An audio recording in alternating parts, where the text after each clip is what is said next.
very song at alam kong ilalabas niya muli ang buong puso niya sa gabing ito, Marian Ansay. Pero alam mo, ang na-appreciate ko talaga sa'yo is, ever since kasi day one pa lang talaga, since nung blind,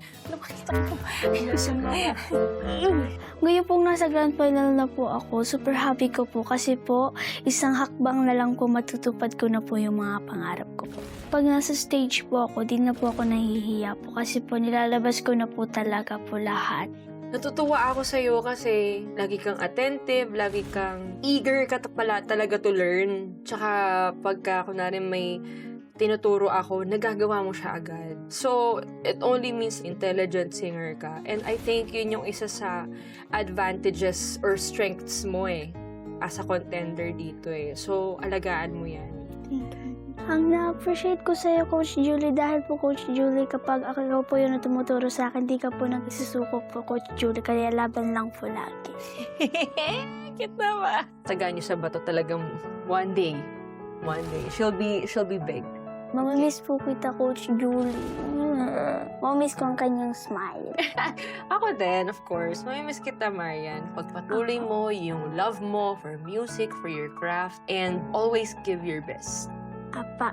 Okay? Just always remember that. Wow!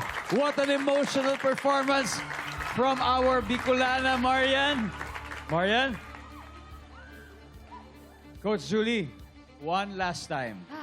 Kausapin mo ang ating mga kapuso kung bakit dapat si Marian ang nararapat na maging grand winner ngayon. Grabe. Hindi ako makaget over. Parang nandun pa rin kasi ako. Pero, Marian, I just want to say, I'm so proud of you. Grabe, kinikilabutan ako pagka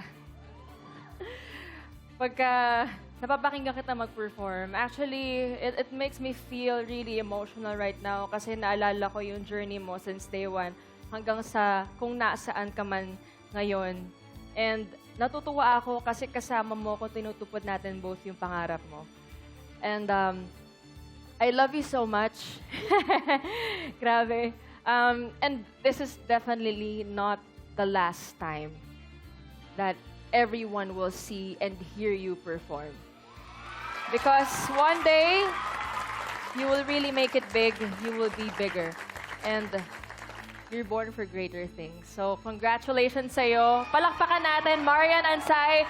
Guys, please don't forget to vote for Marian dahil ibinigay niya ang kanyang 110% for tonight at this grand finale. I'm so proud of you. I love you.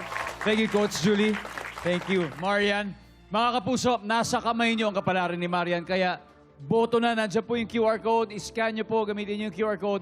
And just like that, isa na lang ang natitirang sasalang ngayong gabi. Coach Billy. He's next to flex his finalists when The Voice Kids returns.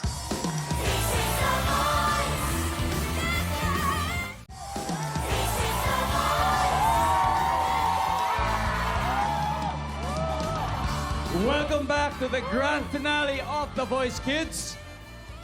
Nasa harapan nyo ngayon ang apat na finalists na nagpatunay sa galing ng kabataang Pinoy.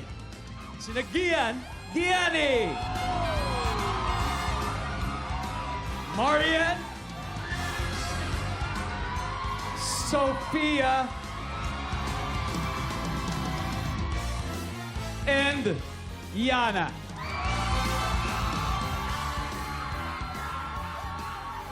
Sila, kasama ng apat na superstar coaches ang nagbigay sa atin ng mga di malilimutang performances sa mga nakaraang buwan. At sa lahat ng yan, naka-collab nila ang ating musical director, Mr. Mark Lopez. Thank you, Sir Mark, and the Voice Kids Band. Maraming salamat po sa inyo. We would also like to acknowledge the representatives of the Department of Labor and Employment National Capital Region who are here tonight to monitor the competition and ensure the welfare and conditions of the finalists. Thank you for being here with us. Ayan po, eto na. Woo! Ready na ba kayo? Napakasaya po talaga ng gabing ito. lalo na at kasama natin muli ang finalists din ng The Voice Kids 2024. Andito po sina Makmak, nandito, si Winces nandito, at ang The Voice Kids 2024 Grand Champion na si Nevin. Hi, Nevin. Hi, Makmak, Winces. Thank you for being here with us. At ngayon, bagong batch na ng talented finalists ang kasama natin. Sino kaya sa kanila ang mananalo ng Artist Management and Recording Contract mula sa UMG Philippines? Sino kaya ang mag-uuwi ng 1 million pesos cash prize? Sino kaya ang tatanghaling next grand winner ng The Voice Kids?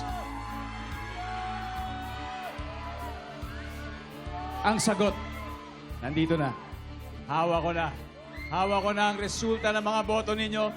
Validated by the auditing firm Diaz, Borillo, Dalupan and Company. Maraming salamat po sa inyo, sa ating auditing partners.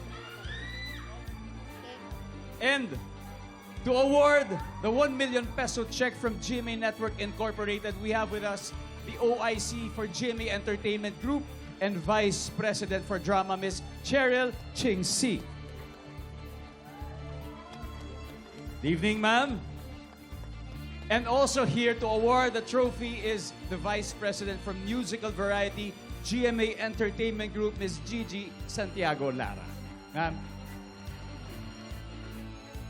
And to hand over the recording and management contract mula sa UMG Philippines Incorporated, kasama ang Commercial and Digital Strategy Director, si Pauline Bonifacio, at ang Director ng New Business and Artist Management, Joe Garcia. Magandang gabi ho sa inyo. This year's non-winners will each receive 100,000 pesos. At ngayon, malalaman natin kung kaninong boses ang binoto ng bayan.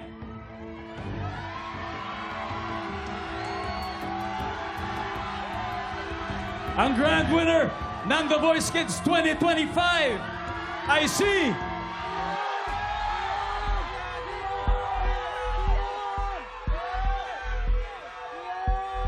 Sofia Marianes of Public Sea!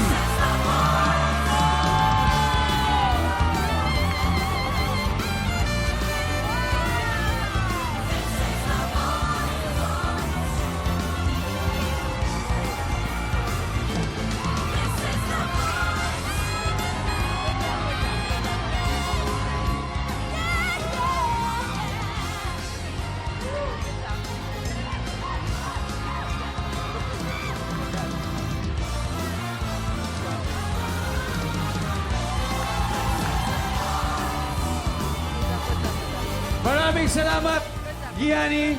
Maraming salamat, Marian. Maraming salamat, Yana.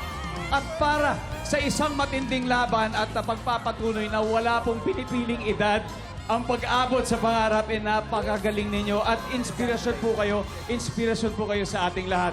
Kaya, Coach Zach, a few words para sa iyong grand champion, grand winner. Grabe. All my love and syempre, all the support to Sofia Malyares. Congratulations to you. Palakpakan naman natin si Sofia Malyares! There you go. Thank you, Coach Paolo, Coach Miguel, Coach Billy, Coach Julie. Maraming salamat sa inyo. Mga kapuso, ang suporta nyo ang nagdala kay Sofia sa tagpong ito. Kaya mula sa blind auditions hanggang sa gabing ito, ramdam na ramdam ang pagmamahal nyo. At itutuloy natin ang biyaheng ito next year sa pinakamalaking singing competition sa buong mundo. This is The Voice Kids!